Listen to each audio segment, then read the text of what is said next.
Hello my dear friends, ever സ്കിന്നിൻ്റെ പുതിയൊരു വീഡിയോയിലേക്ക് എല്ലാവർക്കും സ്വാഗതം.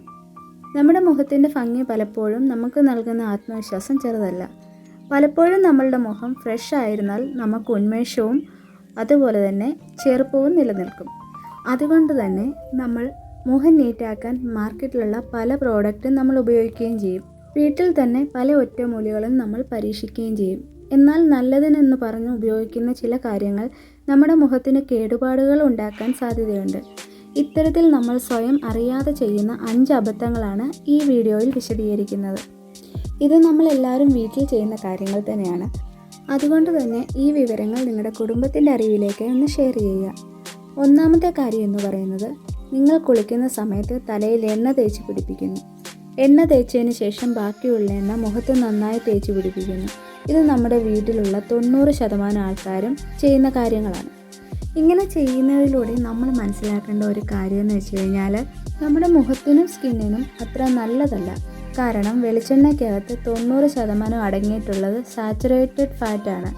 നമ്മൾ മുഖത്ത് എണ്ണ തേച്ച് പിടിപ്പിക്കുന്ന സമയത്ത് മുഖത്തുള്ള ചെറിയ സുഷിരങ്ങളുണ്ട്. അതായത് മുഖത്തെ എണ്ണമയം പുറപ്പെടുവിക്കുന്ന സെബേഷ്യസ് ഗ്രന്ഥികളുടെ സുഷിരങ്ങളുണ്ട്. ഈ സുഷിരങ്ങൾക്കകത്തേക്ക് ഈ കൊഴുപ്പ് ഗ്രന്ഥികൾ കയറി അത് അടയുകയും അപ്പോൾ സംഭവിക്കുന്ന നമ്മൾ ഇത്തരത്തിൽ എണ്ണ തേച്ച് 2 ദിവസം കഴിയുമ്പോഴത്തേക്കിനും മുഖക്കുരു വരുന്നതും കാണാം. പലപ്പോഴും നമ്മളുടെ മുഖം നീറ്റ് ആൻഡ് ക്ലീൻ ആക്കാനും ഭംഗിക്കും വേണ്ടി എണ്ണ തേക്കുന്നവരാണ് നമ്മൾ വെളിച്ചെണ്ണ തേക്കുന്നത് ഇത്തരത്തിൽ വിട്ടുമാറാതെ മുഖക്കുരുവിന് കാരണമാകുന്നു. ഇനി രണ്ടാമത്തെ കാര്യം എന്ന് പറഞ്ഞാൽ, സ്കിന്നിൽ വരുന്ന ചെറിയ പാടുകൾ, ഫംഗസ്, ചെറിയ ചൊറിച്ചിൽ, കുരുക്കൾ എന്നിവ മാറാനായി ഹൈഡ്രോകോർട്ടിസോൺ സ്റ്റിറോയിഡ് ക്രീമുകൾ ഉപയോഗിക്കാറുണ്ട്. ഇത്തരത്തിൽ സ്റ്റിറോയിഡ് ഓയിൽമെൻറ്റുകളോ ക്രീമുകളോ ശരീരത്തിൽ ഉപയോഗിക്കുന്നത് ഗുണത്തേക്കാളേറെ ദോഷം ചെയ്യും. പലപ്പോഴും ഡോക്ടറിനോട് ചോദിക്കാതെ ചൊറിച്ചിലിനോ കുരുക്കളോ ക്രീം ഉപയോഗിക്കുമ്പോൾ പെട്ടെന്ന് ഒരു റിസൾട്ട് ഉണ്ടാകുന്നത് പോലെ തോന്നുമെങ്കിലും പിന്നീട് അത് അബദ്ധമാവാറുണ്ട്. കാരണം ഹൈഡ്രോകോർട്ടിസോണിൻ്റെ ഈ ക്രീമുകൾ മുഖത്തിടുന്ന സമയത്ത് ആ ഭാഗത്തുള്ള രക്തയോട്ടക്കുഴലുകൾ ഡയലേറ്റായി പൊട്ടിപ്പോകാനുള്ള കാരണമാകും. മാത്രമല്ല, സ്റ്റിറോയിഡ് ഓയിൽമെൻറ്റ് ഇടുന്നതിന് മുഖത്തുള്ള എണ്ണമയം പുറപ്പെടുവിക്കുന്ന സെബേഷ്യസ് ഗ്രന്ഥികൾ ഓവറായി വർക്ക് ചെയ്യാൻ കാരണമാകുന്നു. ഇത് ചിലപ്പോൾ നിങ്ങൾ ഒരു മുഖക്കുരു മാറാൻ വേണ്ടിയായിരിക്കും ഈ ഒരു ഓയിൻമെൻറ്റ് ഇടുന്നത്. അവിടെ സ്റ്റിറോയിഡ് ഓയിൻമെൻറ്റ് പുരട്ടുന്നത് ഒരുപാട് മുഖക്കുരു ഉണ്ടാകാൻ കാരണമാകുന്നു.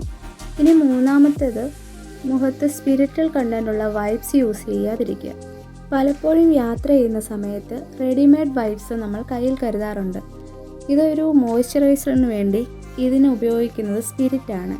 ഇത് സ്കിന്ന് ഡ്രൈ ആവാൻ സാധ്യതയുണ്ട്. ഇനി നാലാമത്തെ കാര്യം, തലയിൽ ഉപയോഗിക്കുന്ന ഷാമ്പു ഉപയോഗിച്ചതിന് ശേഷം ബാക്കി വരുന്ന ഷാമ്പു നമ്മൾ പലരും മുഖത്ത് തേച്ച് പിടിപ്പിക്കാറുണ്ട്.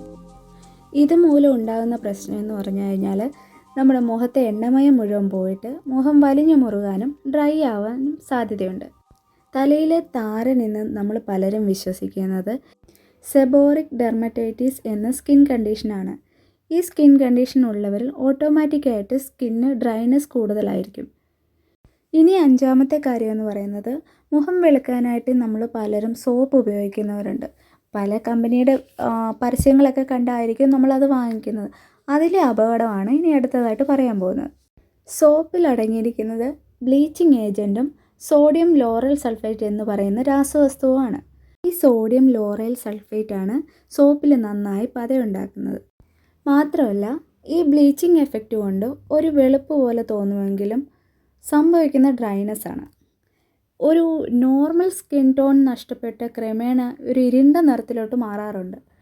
ഡ്രൈ സ്കിൻ ഉള്ളവർ ബ്ലീച്ചിങ് എഫക്റ്റുള്ള സോപ്പ് ഉപയോഗിച്ച് കഴിഞ്ഞാൽ മുഖത്തെ എണ്ണമയം നഷ്ടപ്പെട്ട് കൂടുതൽ ചുളിവ് വീഴാനുള്ള സാധ്യതയുണ്ട്. അതുകൊണ്ട് നിങ്ങൾ വേണമെങ്കിൽ ശരീരത്ത് മാത്രം ഇത്തരം സോപ്പ് ഉപയോഗിച്ചോളൂ. മുഖത്ത് കഴിയുന്നത്ര വളരെ മൈൽഡായിട്ടുള്ള സോപ്പുകൾ ഉപയോഗിക്കുന്നതായിരിക്കും നല്ലത്. ഞാൻ ഈ പറഞ്ഞ 5 കാര്യങ്ങൾ നമ്മുടെ വീട്ടിൽ പലർക്കും പറ്റുന്ന ഒരു അബദ്ധമാണ്.